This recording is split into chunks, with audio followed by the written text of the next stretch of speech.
I am Sean Embrock with the sports segment of the HGP Nightly News. In volleyball, Queen's College defeated Marion's Academy 2-1 to win the final of the Demerara Volleyball Association's Schools Championship. Calvin Chapman with the details. Played before a fair-sized crowd, QC first disposed of pre-tournament favourites St. Rose's 15-13, 8-15 and 15-9 in their semi-final matchup, while Marion Academy scraped past Linden Foundation 17-15 and 16-14 to set up the pulsating final. In attendance were President of the Guyana Volleyball Federation John Flores and President of the Demerara Volleyball Association Trevor Williams, who both delivered key addresses following the conclusion of the final. Flores in his remarks said he was pleased with the standard of play exhibited by the young players. It's a first step. Hopefully in 2018 we want to take a team to the South American Games. So you have 2 years to prepare. I didn't want to take you so early, so I'm giving you 2 years to get yourself ready with proper coaching to the South American Games. So do look forward in 2018 to the South American Games. Williams in his presentation thanked all the teams that participated in the tournament and urged the players to continue to stay involved in the sport. He said that it is his wish that volleyball stay in schools and get bigger and better. Meanwhile, the DVA has shortlisted a squad to prepare for the Under-19 and 23 South American competitions, which are scheduled to be played in Colombia in June. Football news now. We tell you that Petra Organization launched its Ministry of Public Health Soft Shoes Football Tournament today. The tournament will involve 24 community-based Georgetown teams. More in this report. The second annual Petra Organization Soft Shoe Football Tournament was launched earlier today under the banner Ministry of Public Health, Stop the Gender-Based Violence. Your approach to use one of our programs to champion the cause against gender-based violence, the decision was automatic and easy to arrive at. So it gives us pleasure as a sports organization to utilize our talent and expertise in this respect for the wider good of our society.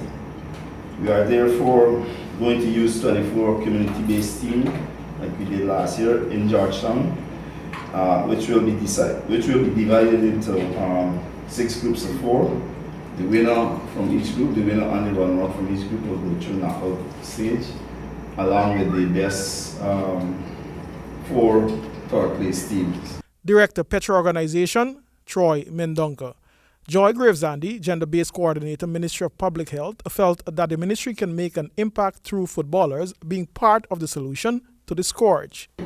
We're happy at the Ministry of Health to actually partner with Petro. This is not our first time. I think we started in 2013 where we went into the schools. This is our first time actually going into the community. And we're very happy because we believe that men are not the problem for gender-based violence. We don't see men as the problem, but rather we see men as a part of the solution. So why is it that we're going into the community? Because most times we see the men in the community, at least for my community, I live in North Belt, and I see it as commendable to see the young men after working hours, Sundays and Saturdays, kicking the balls, while there are others doing other things. So we commend the young men on the fields for actually doing something constructive. So this tournament is what we say, a gift to them, and what can I say? This tournament is something good for them, so we see it as something useful. As it relates to gender-based violence, we intend to have some sessions with each of the team members and talk to them a little about gender-based violence, help them to understand what it is, help them to understand how to interact with their partner a little more. Petra Organization over the years continued to make an impact through football, and the collaboration with the Public Health Ministry is a positive platform that the GFF welcomes. President of the GFF, Wayne Ford. The issue of gender-based violence is very pervasive in our society.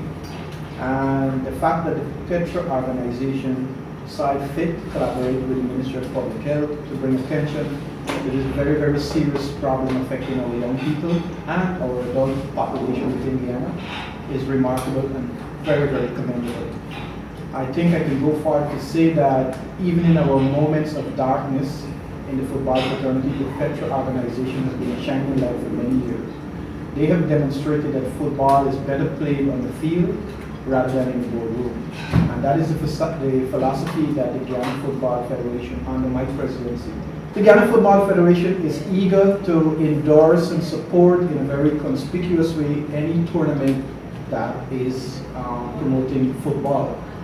The tournament will commence May 17, 2016 and will be played in several wards of Georgetown. The prize monies for this tournament will be $300,000 first prize, $200,000 second prize, $100,000 third, and $50,000 fourth.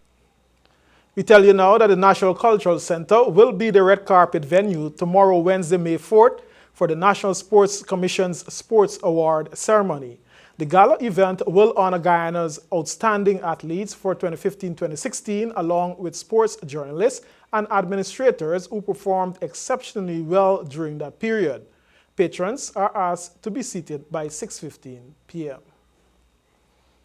The Guyana National Under-21 boys hockey team makes their first competition appearance against the highly rated Chile national team on May 20th in the 2016 Pan Am Juniors Men's Championship being staged in Toronto, Canada.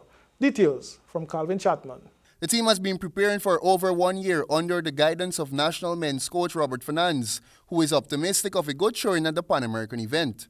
Several players on the squad have gained valuable international experience after competing in the Pan American Challenge in Peru last year, where Guyana narrowly missed out on a podium finish. Among the more experienced players will be the 19-year-old hockey phenom Rory Banford, who is currently playing in the United Kingdom Hockey League. Guyana finds itself in Pool B with Canada, Chile, and Mexico, while Pool A comprises of Argentina, Puerto Rico, Trinidad, and the USA.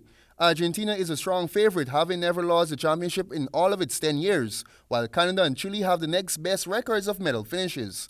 Guyana makes its opening appearance against Chile on May 20th, then face Mexico on the 21st, and Canada on the 23rd. The tournament runs from May 20 to 28, with all matches being played at the University of Toronto. And that concludes our sportscast. Now for a look at your weather forecast.